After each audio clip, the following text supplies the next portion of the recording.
नमस्कार दोस्तों, मैं सतपाल वर्मा HSAS अपने YouTube चैनल SP टॉक्स में आपका हार्दिक स्वागत करता हूं। दोस्तों,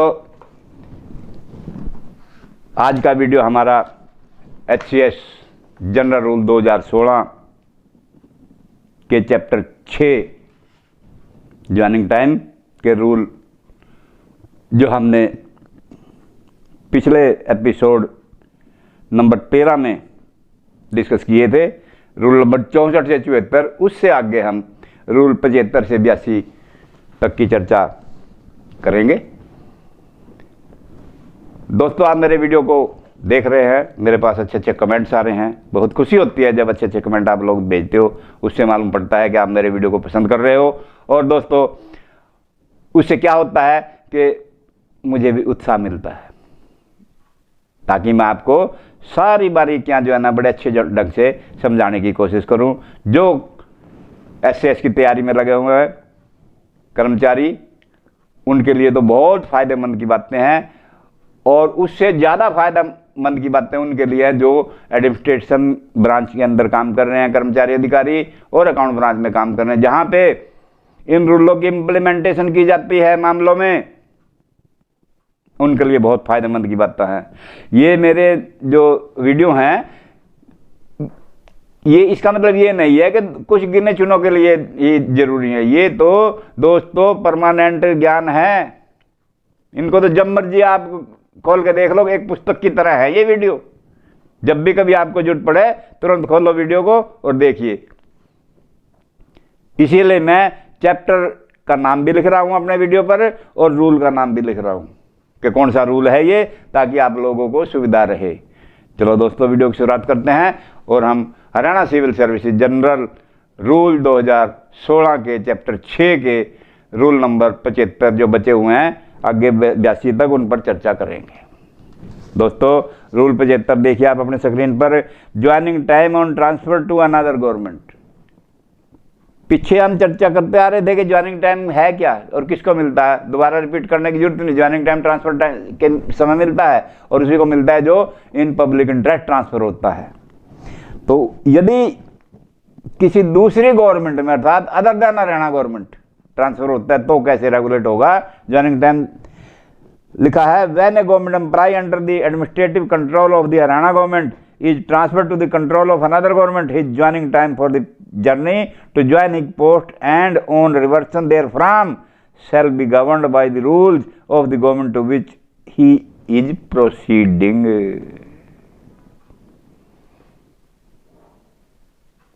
ये समझने वाली बात है कि जो सरकारी कर्मचारी हरियाणा सरकार के कंट्रोल में काम कर रहा है, अर्थात हरियाणा सरकार का कर्मचारी है, और किसी अन्य सरकार के कंट्रोल में ट्रांसफर होता है, तो उसका ज्वाइनिंग टाइम जो है उस पोस्ट पे ज्वाइन करने के लिए और वहां से वापस आने के लिए कौन रेगुलेट करेगा, कौन गवर्न करेगा। The government to which he is proceeding, जिस सरकार से वो जा रहा है।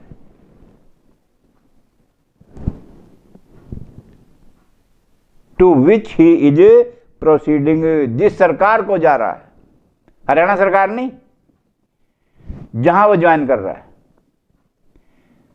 हरियाणा सरकार के कर्मचारी की बात हो रही है, केवल किसी दूसरी सरकार के कर्मचारी की बात नहीं हो रही है। हरियाणा सरकार का कर्मचारी यदि किसी दूसरी सरकार में जाता है, तो कौन करेगा, वो करेगी सरकार, जहां वो जा रहा है। ज्वाइनिंग टाइम वो देगा, अर्थात उसके पे एंड अलाउंसेस वगैरह ज्वाइनिंग टाइम के वही देगा, वही बियर करेगा। ये समझने वाली बात है। हमने देखे हैं कहीं केस डिस्प्यूट में पड़े हुए, अपने तजर्बे के आधार पे बता रहा हूं मैं। लैक ऑफ नॉलेज के करके क्या होता है, कहते हैं कि ना जी वो देगा जहां से तुम आए हो, ट्रांसफर का हम क्यों देंगे। नहीं, रूल कहता है वही देगा। Rule 76, special casual leave in leave of joining time.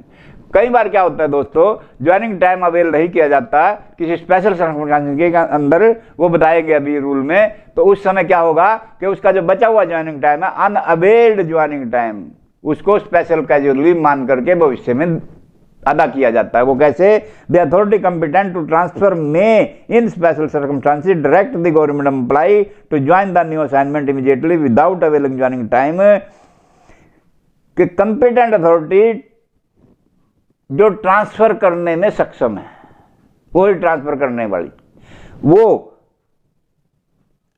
Transfer हुए कर्मचारी को ऐसी स्पेशल परिस्थितियों में कोई हिदायत जारी करे कि तुम बिना ज्वाइनिंग टाइम अवेल किए आगे ड्यूटी ज्वाइन कर लो। उस अवस्था में, और ये ऑर्डर में लिखा जाएगा, रिटर्न ऑर्डर होंगे ये, इसमें ट्रांसफर ऑर्डर में लिखेगा, या कोई अलग से ऑर्डर भी जारी हो सकता है। ट्रांसफर ऑर्डर में ना लिख के बाद में परिस्थितियों का पता चलता है, वो 1 दिन बाद 2 दिन बाद दोबारा फिर नई हिदायतें जारी करता है कि भाई तुम ज्वाइन करो। तो उसमें क्या होगा? He may be allowed special casual leave during the current और next calendar year in lieu of unavailed joining time.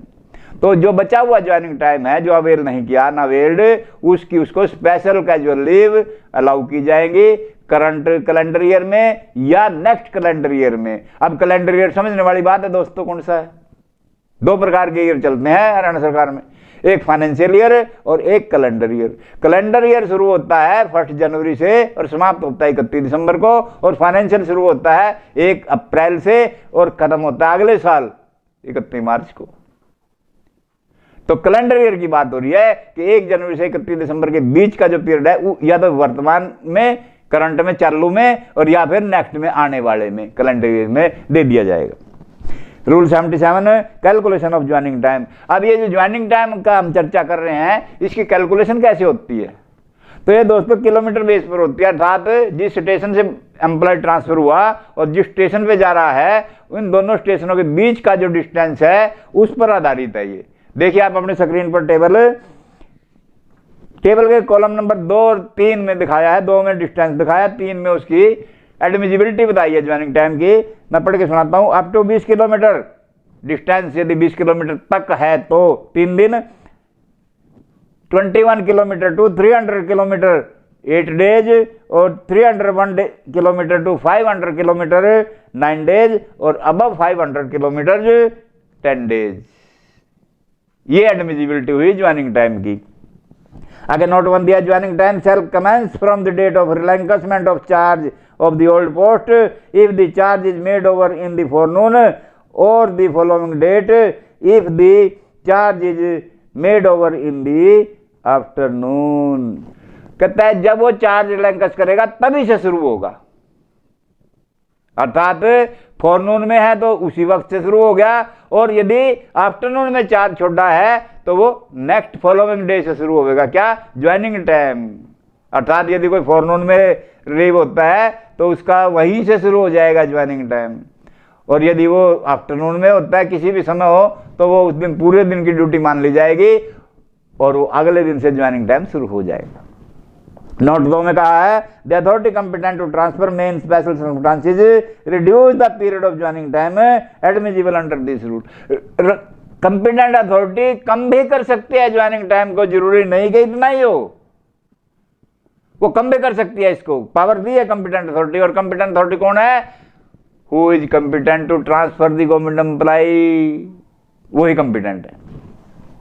Note 3 when holidays follows joining time the normal joining time may be deemed to have been extended to cover such holidays। कहता है यदि holidays joining time को साथ लगते हैं, follow करते हैं, कैसे? रिलीव होने के तुरंत बाद या ज्वाइनिंग टाइम समाप्त होने के तुरंत बाद, 2 टाइम पे आ गए ना। तो ये दोनों के दोनों जो है हॉलीडे उसके, वो क्या किए जाएंगे? एक्सटेंड कर दिए जाएंगे। उतने दिन का हॉलीडे, उतने दिन का ज्वाइनिंग टाइम है, जितने दिन के हॉलीडेज हैं वो एक्सटेंड कर दिया जाए। अर्थात यदि 10 दिन का ज्वाइनिंग टाइम है मैक्सिमम और 4 हॉलीडे पड़ गए, 2 बीच में पड़ गए, 2 लास्ट में पड़ गए, वो भी मैं समझाता हूं, तो 4 दिन हो गए। यदि 2 दिन है तो 2 दिन हो गए। जैसे स्टार्ट होते 2 दिन तो में हो गए, जैसे आज रिलीव हुआ कल को शनिवार हो गया, शुक्रवार को रिलीव हुआ कल को शनिवार हो गया, तो शनिवार द्वार 2 दिन फॉलो हो गए ना, और 2 बीच में पड़ेंगे उसके 10 दिन के बीच में, तो 4 हो गए। और यदि किसी का 8 दिन का ज्वाइनिंग टाइम है उसमें भी ऐसे पड़ जाएंगे, किसी के लास्ट में पड़ जाएंगे, किसी के, तो उतने दिन एक्सटेंड हो जाएगा joining time. Note 4, if a government employ is authorised to make over charge of a post eligible then at his headquarter, his joining time shall be calculated from the place at which he actually make over charge. कहता है यदि वो जो charge है कर्मचारी अपना अपने headquarter से इतर किसी दूसरी जगह पर वहां चार्ज देता है, किसी का चार्ज कहीं और पड़ा है, उदाहरण के तौर पे जेई, एसडीओ, पीडब्ल्यूडी के हैं, इरिगेशन के हैं, या फॉरेस्ट डिपार्टमेंट के हैं, या किसी अन्य डिपार्टमेंट के हैं, वो यदि वो चार्ज वहां देता है किसी दूसरे स्थान पर हेडक्वार्टर से, तो उसका ज्वाइनिंग टाइम उसी स्थान से काउंट होगा, ना कि हेडक्वार्टर से काउंट होगा। वैसे पहले बताया कि हेडक्वार्टर से काउंट होगा, लेकिन उसका जो चार्ज अपने हेडक्वार्टर से अलग जगह पर हैंड ओवर कर रहा है, वहां से उसका और जहां जा रहा है ट्रांसफर हो गया, वो डिस्टेंस काउंट किया जाएगा और उसी के आधार पे ज्वाइनिंग टाइम की एडमिजिबिलिटी होगी। आगे रूल 78, पे and allowances during the joining time. अभी ज्वाइनिंग टाइम तो समझ लिया हमने, अब कहता है कि इस ज्वाइनिंग टाइम के दौरान उसकी तनख्वाह और भत्ते भी तो हैं, वो कैसे रेगुलेट होंगे, कौन देगा, उनके बारे में बताया है। सब rule 1, in case of transfer with in the same department. पहले प्रकार है यदि सेम डिपार्टमेंट में ट्रांसफर हो रही है, जैसे कि एजुकेशन डिपार्टमेंट है तो एजुकेशन में ही हो रही है, excise department excise and taxation है, एक्साइज एंड टैक्सेशन में हो रहा है, एक स्टेशन से दूसरे स्टेशन पे हो रहा है ना, सेम डिपार्टमेंट में। एग्रीकल्चर में है तो एग्रीकल्चर में ट्रांसफर हो रही है, ऐसा नहीं कि एग्रीकल्चर से एजुकेशन में हो रही है, एजुकेशन से एग्रीकल्चर में हो रही है, नो, ऐसा नहीं। सेम डिपार्टमेंट में यदि ट्रांसफर हो रही है तो क्या कहता है, on transfer from one station to another within the same department during the period of joining time admissible under this rule a government employ is entitled to pay and allowances as under. यदि ऐसा होता है transfer एक department में, एक कार्यालय से दूसरे कार्यालय में, एक स्टेशन से दूसरे स्टेशन पर, तो उसके वेतन भत्ते का अधिकारी है वो निम्नलिखित के अनुसार। कैसा, क्लाज ए, पे equal to the pay which was drawn before relinquishing the charge of the old post और admissible at new post whichever is less. कहता जो तनख्वाह वो पुराने स्टेशन पर ले रहा है और जो तनख्वाह उसको नए स्टेशन पर मिलने जाएगी वहां के हिसाब से, कहता इन दोनों में जो कम होगी वो मिलेगी। उदाहरण के तौर पर किसी की आउटडोर ड्यूटी की स्पेशल पे मिल रही है और अगले स्टेशन पे उसकी वो आउटडोर ड्यूटी नहीं है, तो वो स्पेशल पे नहीं मिलती। कोई भत्ता उसको पुराने स्टेशन पे, हिल स्टेशन पे ड्यूटी है, हिल स्टेशन पे जो है ना वो उसको हिल स्टेशन का भत्ता मिल रहा है, लेकिन वो फील्ड में आता है और वहां वो हिल स्टेशन नहीं है, हिल स्टेशन का भत्ता वहां लागू नहीं है, तो वो भत्ता वहां नहीं मिलेगा। कहने का बाबा जो कम होगी दोनों स्टेशनों पर वो मिलेगी। आगे का बी में कंपनसेटरी अलाउंस। यदि कोई कंपनसेटरी अलाउंस ऑफ ओल्ड और न्यू स्टेशन, यदि ओल्ड स्टेशन पर कंपनसेटरी अलाउंस है और नए स्टेशन पर नहीं है, या नए स्टेशन पर है ओल्ड स्टेशन पर नहीं था, तो उसमें क्या मिलेगा, कंपनसेटरी अलाउंस मिलेगा। क्या नहीं मिलेगा, कहता है विच एवर इज लेस, जहां कम होगा वहां मिलेगा कंपनसेटरी अलाउंस भी। Number 2, in case of transfer, क्योंकि सेम डिपार्टमेंट है ना, in case of transfer on deputation या फॉरेन सर्विस। ऐसे मामलों में कैसे होगा, in case of transfer on deputation और foreign service in public interest from one station to another for joining time, pay and allowance during joining time, see chapter 10 of this rule. कहता है इस मामले में ये डिटेल्ड में बताना पड़ेगा रूल में, और वो सारी डिटेल चैप्टर 10 जब आएगा इन रूलों का तब हम पढ़ेंगे। अभी 6 कर रहे हैं ना, तो 3 चैप्टर के बाद 10वां चैप्टर आएगा, वहां डिटेल्ड में है बातें, वहां हम डिटेल में डिस्कस करेंगे। 79, पे during joining time in continuation of leave. कहता कंटिन्यूएशन लीव हो, any kind of leave continue हो जाए ज्वाइनिंग टाइम के। कैसे, ज्वाइनिंग टाइम शुरू होने से पहले भी हो सकती हैं और ज्वाइनिंग टाइम समाप्ति के बाद भी हो सकती हैं। आमतौर पर ज्वाइनिंग टाइम समाप्ति के बाद ही होती हैं। बहुत रेयर केस में ऐसा देखने को मिलता है कि ऑन लीव ट्रांसफर हो जाती है बंदे की, तो वो भी कंटिन्यूएशन है उसकी। तो उसका क्या करना है, वो कैसे मानना जाएगा, where the joining time admissible under these rules is availed in continuation of any kind of leave, the basic pay during joining time shall be equal to the leave salary which would have been admissible had he been on leave। कहता है यदि joining time उसको छुट्टियों के साथ व्यतीत करने के लिए इजाज़त दी जाती है, एडमिसिबल है, तो उसको क्या होगा कि उसकी जो joining time basic pay during joining time shall be equal to the leave salary, जो उसकी लीव सैलरी है अर्थात जो छुट्टियों पे जाते हुए उसकी तनख्वाह मिलती है वो मिलेगी। The compensatory allowance shall be admissible equal to the rate of old और न्यू स्टेशन विच एवरेज। ऊपर बताया है कि कंपनसेटरी अलाउंस जो है ना वो जो लेस होगा वो मिलेगा, जो कम होगा वो मिलेगा। Rule 80 grant of leave of the kind due in case of transfer on his own request. कहता है यदि उसकी ट्रांसफर एम्प्लॉय की अपनी रिक्वेस्ट पर होती है, एट इज ओन रिक्वेस्ट, तो क्या होगा छुट्टियों के मामले में, और वो छुट्टियां ले लेता है तो तनख्वाह कैसे मिलेगी। कहता है government employee on transfer is not entitled to joining time and joining time pay unless is transfer in public interest. पहली बात तो खुली कह दी कि जी यदि वो पब्लिक इंटरेस्ट पे ट्रांसफर होती है तो उसको ज्वाइनिंग टाइम भी मिलेगा और ज्वाइनिंग टाइम के पे अलाउंस भी मिलेंगे, अदरवाइज नहीं मिलेंगे।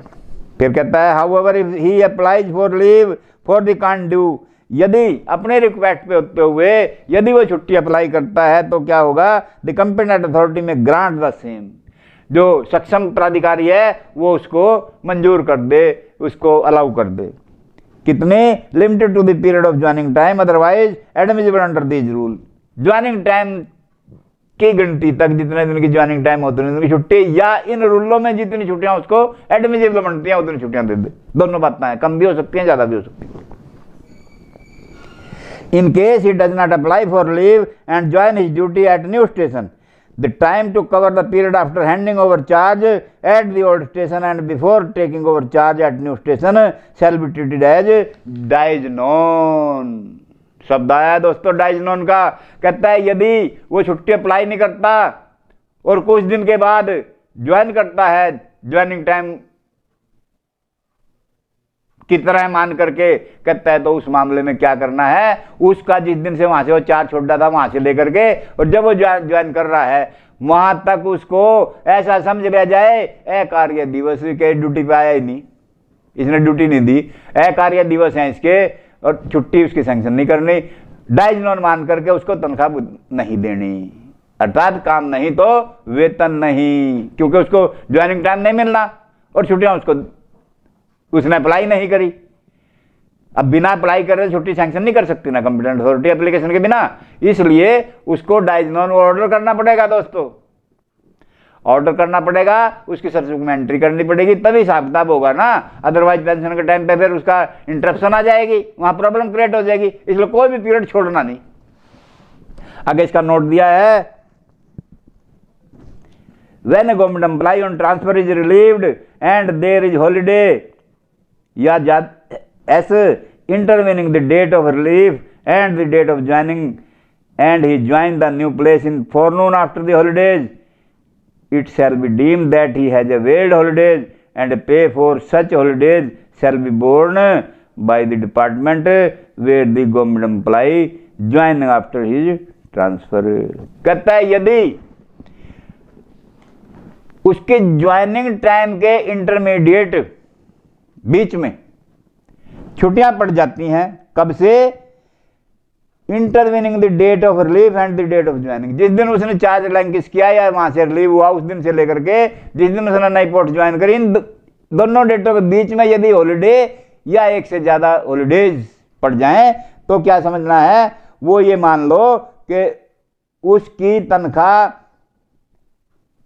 देनी है डिपार्टमेंट ने where the government employ join, जहां पे वो ज्वाइन कर रहा है ट्रांसफर के बाद, ये समझ करके कि उसने अपने हॉलीडेज अवेल कर लिए, अर्थात छुट्टियों का तनख्वाह भी और भत्ते भी वही देगा जहां पे ट्रांसफर हो रहे हैं। ये ध्यान देने वाली बातें हैं। Rule 81 over stay of joining time, ये बहुत खतरनाक बात है ये रूल में ओवर स्टे की। ओवरस्टे कभी मत होने देना। अर्थात ज्वाइनिंग टाइम जितना एडमिजिबल है उससे ज्यादा ज्वाइनिंग टाइम अवेल करना। 10 दिन का है 12 दिन अवेल कर लिए, 10 दिन का है 15 दिन अवेल कर लिए, 8 दिन का है 10 दिन अवेल कर लिए। इसको कहते हैं ओवरस्टेल, अधिक ओवरस्टे करना। तो ऐसा बिल्कुल नहीं होना। यदि ऐसा करता है तो कर्मचारी क्या होगा, a government employ who does not join his post within the joining time admissible under these rule shall not be entitled to any pay or leave salary at the end of the joining time. कहते जितने दिन का भी उसने overstay किया है joining time की समाप्ति के बाद उसको कोई तनख्वाह भत्ते नहीं मिलेंगे उतने दिनों के। After the expiry of joining time, the period of absence shall be treated as willful absence and also tantamount to misconduct attracting disciplinary action under the rules। कहता है यदि ऐसा करता है कर्मचारी तो ज्वाइनिंग टाइम जितना उसका रूल में एडमिजिबल है उससे फालतू समय जितना उसने लिया है वो सारा wilful absent from duty treat किया जाएगा और ये समझा जाएगा कि इसने अपना जो है ना मिसकंडक्ट किया है। एक कर्मचारी का जो कंडक्ट होना चाहिए उसका इसने अनादर किया है और वो क्या करेगा, उसके खिलाफ अनुशासनात्मक कार्रवाई करने के लिए प्रेरित होगी ये बात, अर्थात उसके खिलाफ अनुशासनात्मक कार्रवाई की जाएगी। Rule 82 extension of joining time. क्या ये ज्वाइनिंग टाइम जितना एडमिजिबल बताया टेबल में अभी दिखाया हमने, क्या ये एक्सटेंड भी किया जा सकता है किसी मायनों में? कहता हाँ, और वो कौन कंपिटेंट ही कर सकता, कैसे? सब रूल 1 ए कंपिटेंट अथॉरिटी में in any case extend the joining time admissible under this rule provided the general spirit of rule is observed. कहता सामान्य रूल की जो रूल की सामान्य धारणा है, स्पिरिट है, वो समझते हुए निम्नलिखित शर्तों के साथ एक्सटेंड कर सकता है। कौन है? कंपिटेंट अथॉरिटी ही कर सकता है। कौन है वो? जो आएगी छुट्टियों में ज्वाइनिंग टाइम की, जो ज्वाइनिंग टाइम सैंक्शन करने की पावर है किसकी है? ट्रांसफर ऑर्डर जो कर रहा है वही ज्वाइनिंग टाइम दे रहा है ना, क्योंकि रूल में कहा आ गया कि ज्वाइनिंग टाइम इसमें। तो वो कंपिटेंट अथॉरिटी इन बातों को, इन शर्तों को ऑब्जर्व करे, ध्यान रखे। Sub rule 2 subject to maximum of 30 days, maximum 30 दिन से ज्यादा नहीं, ये शर्त है। एक्सटेंशन ऑफ ज्वाइनिंग टाइम 30 दिन तक किया जा सकता है, अर्थात 10 दिन का है तो 30 दिन तक किया जा सकता है। इसका मतलब ये नहीं कि प्लस 30 दिन। The head of department may in the case of government employee under their control other than the member of all India service extend the joining time and admissible under the rule to the extent necessary in the following circumstances। के 30 दिन तक जो extend करना है वो कैसे, के निम्नलिखित को बातों को ध्यान में रखते हुए, लेकिन ये आईएएस अधिकारी से अलग है, अर्थात आईएएस अधिकारी का नहीं कर सकता। कौन है? हेड ऑफ डिपार्टमेंट को पावर दी है 30 दिन तक करने के लिए, और वो आईएएस की नहीं होगी, मतलब आईएएस इसमें शामिल नहीं है। आईएएस के दूसरे रूल हैं, दूसरे अथॉरिटियां हैं, और उस मामले में ये कौन कौन सी बातें रखनी है ध्यान में। Sub class a, when a government employ has been unable to use the ordinary mode of travelling or notwithstanding due diligence on his part has spent more time on the journey than is allowed by the rule. कहता है जब government employ साधारण mode of travelling जो है use करने में अब enable होता है, मजबूरी है, कैसे?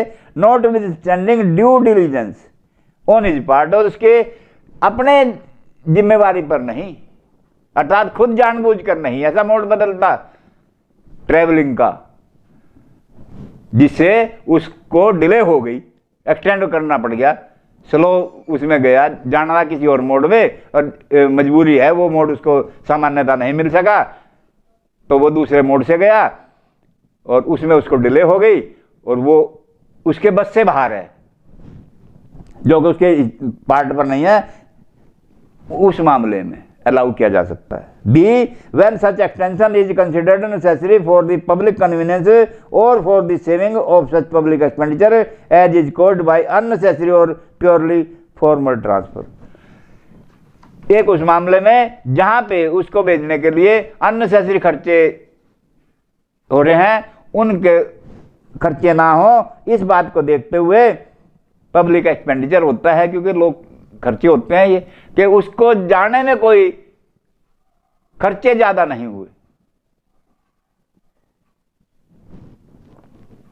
ऐसे मामलों में भी वो एक्सटेंड किया जा सकता है। C when the rule have in any particular case operated harshly, as for example when a government employ has thou no fault on his part, that is missed a steamer, fallen sick on the journey, delayed on account of blockade of roads, railway track or landslide।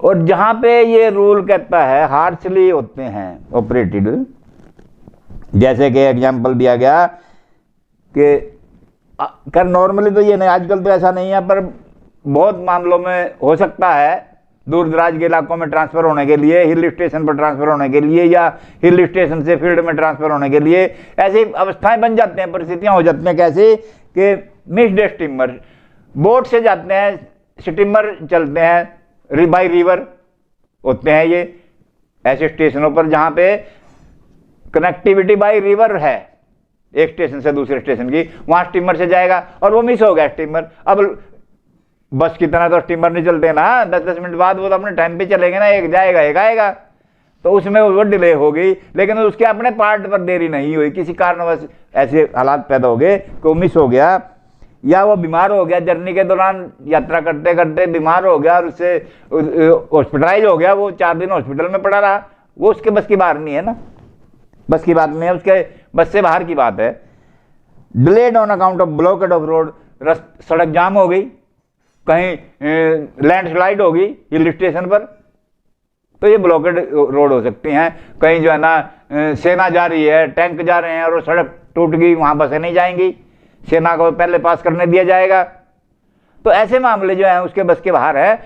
इन मामलों के लिए कहता है extend किया जा सकता है joining time, किसके द्वारा? HOD के द्वारा, up to extent of 30 days. और ये 30 डेज कितना है? वो जो ज्वाइनिंग टाइम एडमिजिबल है उसी को 30 दिन तक, प्लस 30 नहीं, ध्यान रखना। The head of department is competent to extend joining time, note NHA, the head of department is competent to extend joining time up to 30 days and administrative department has full power to extend the same beyond 30 days। कहता है यदि 30 दिन से ज्यादा करना पड़े हालात के देखते हुए, तो कहता है उस मामले में फिर वो एडमिनिस्ट्रेटिव सेक्रेटरी होगा। HOD की पावर तो 30 दिन तक है, 30 दिन तक HOD करेगा और बियॉन्ड 30 डेज एडमिनिस्ट्रेटिव सेक्रेटरी करेगा, अर्थात principal secretary to government of the department या एडिशनल चीफ सेक्रेटरी जिनको डेजिग्नेट किया हुआ है, सीनियर ऑफिसर्स हैं, वो करेंगे। तो दोस्तों उम्मीद करता हूं कि आपको मेरी वीडियो बहुत पसंद आएगी, पहले भी आई हैं, आपने बड़े अच्छे अच्छे कमेंट दिए हैं, इसलिए दोस्तों मेरे वीडियो को शेयर और लाइक अवश्य करें, जितनी मात्रा में होनी चाहिए आप करें, और मेरे चैनल को सब्सक्राइब भी करें दोस्तों, तुरंत सब्सक्राइब करें यदि नहीं किया है, ताकि आपके पास मेरे अगले नए नए वीडियो की नोटिफिकेशन आपके पास मिलती रहे। बहुत ज्ञान की बातें आएंगी दोस्तों, सारा सिलेबस पूरा करूंगा मैं SS का, सभी जो सीटों पर काम करने वाले हैं उनके लिए बड़े काम की बातें हैं। और इन्हीं शब्दों के साथ दोस्तों मैं वीडियो को यहीं विराम देता हूं। नमस्कार।